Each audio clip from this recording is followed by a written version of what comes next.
Assalamualaikum warahmatullahi wabarakatuh. Sesuai dengan judul thumbnail, pada kesempatan hari ini saya akan membuat tutorial bagaimana cara mengajukan bantuan BOP untuk pondok pesantren Madin LPQ atau PPQ tahun 2022. Yang pertama, ya, kita harus mengaksesnya di aplikasi Simba PD Pontren, ya, Sistem Informasi Manajemen Bantuan Pendidikan Diniyah dan Pondok Pesantren.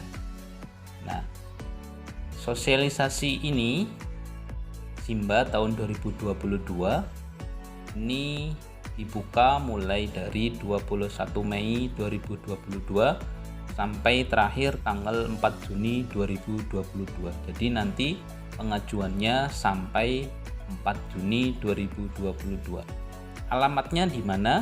Ini masuk di aplikasi Simba melalui laman pdpontren.kemenag.go.id/layanan bantuan. Nah, kemudian login menggunakan akun emis lembaga masing-masing.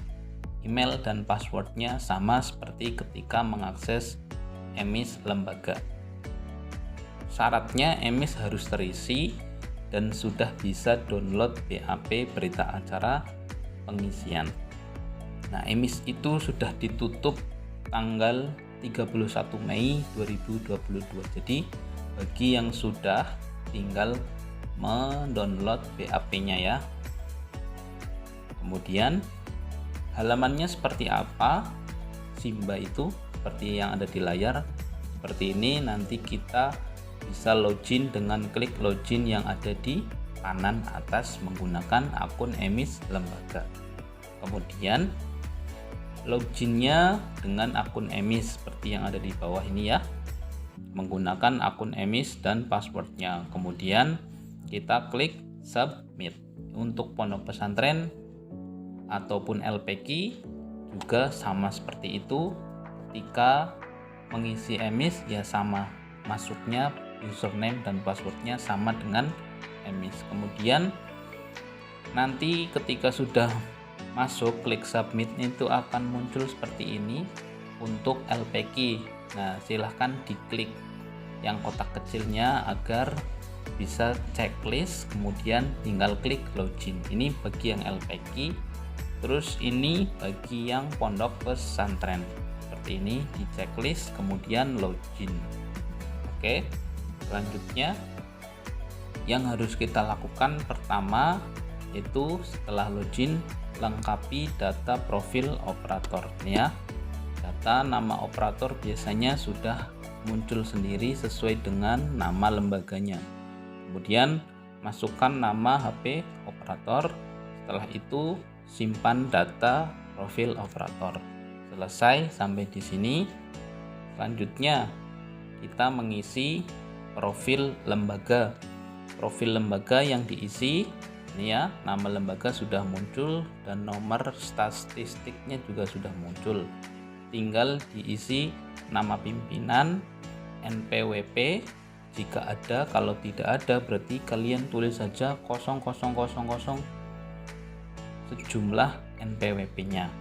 Nah, kemudian kalau bisa sih membuat NPWP saja, karena membuat NPWP online itu mudah, tidak perlu ke kantor, tidak membutuhkan waktu yang lama. Yang penting syaratnya ada SK, kemudian NPWP, pengurus yang sudah punya NPWP untuk mendaftarkan, kemudian ijobnya atau piagam ijobnya, terus kemudian ada akta notaris gitu.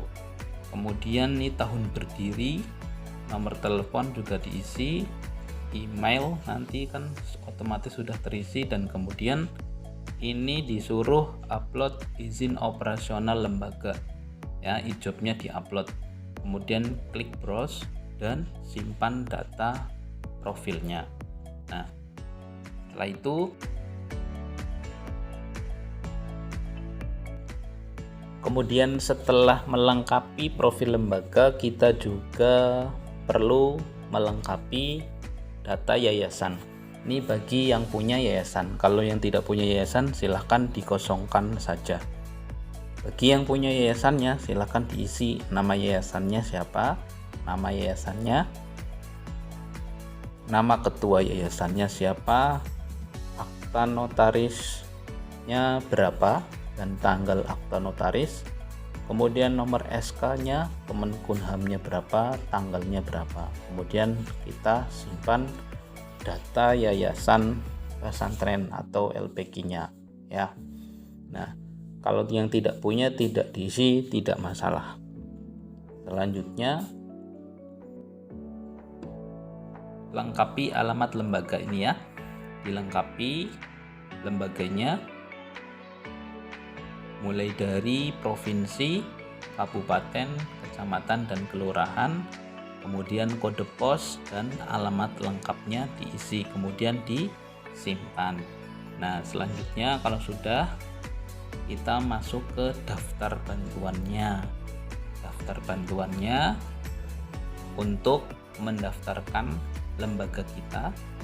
Nah, ini ya pengajuannya, ajukan. Kalau untuk pondok pesantren atau LPG, sini klik ajukan saja. Setelah itu kita disuruh untuk mengisi formnya ya. Ada data bank, nama cabang banknya, nomor rekening, dan nama pemilik rekening. Nama pemilik rekening harus nama lembaga ya. Diusahakan harus nama lembaganya. Kalau pondok pesantren ya nama rekeningnya pondok pesantren mana. Atau kalau LPG ya LPG mana. Jadi jangan perorangan. Selanjutnya kemudian mengisi form data NPWP. Nah, di sini NPWP-nya wajib ya. Tapi kalau kalian tidak punya, isi saja dengan 000 saja. Jumlah yang diminta oleh kolom. Namanya juga sama 00 saja karena belum mempunyai. Jauh lebih baik kita punya ya, karena yang mungkin diutamakan yang mempunyai NPWP mungkin.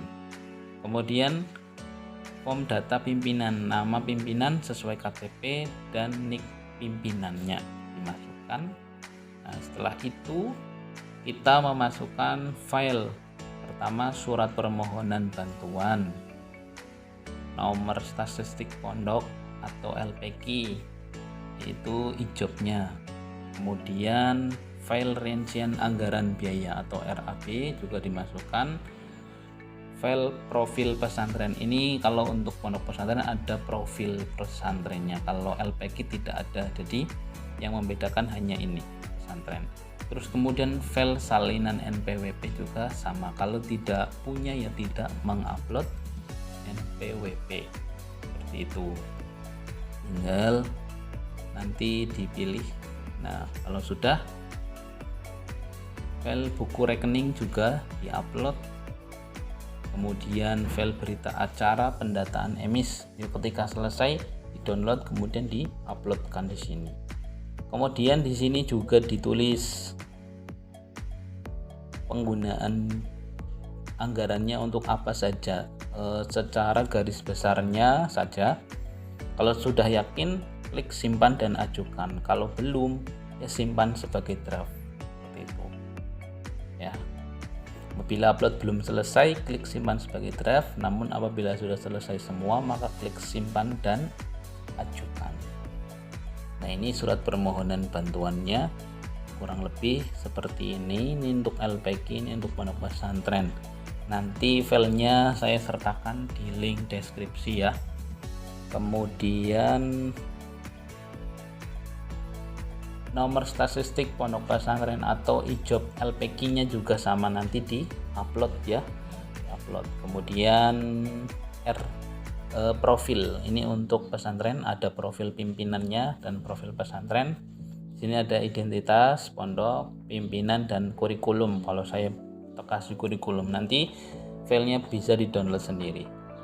Kemudian ini rincian anggaran biaya, ini untuk LPG dan pesantren. Jangan lupa ini penggunaan untuk Januari, Februari, Maret, April, Mei, dan Juni. Jadi ada 6 bulan ya. Nanti dibuat seperti ini, filenya bisa di-download nanti.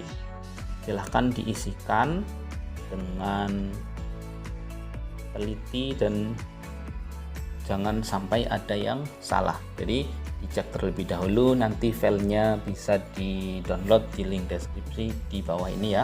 Tinggal kalian bisa mengeditnya ya. Terima kasih, itu sedikit sosialisasinya. Mohon maaf apabila banyak salah. Assalamualaikum warahmatullahi wabarakatuh.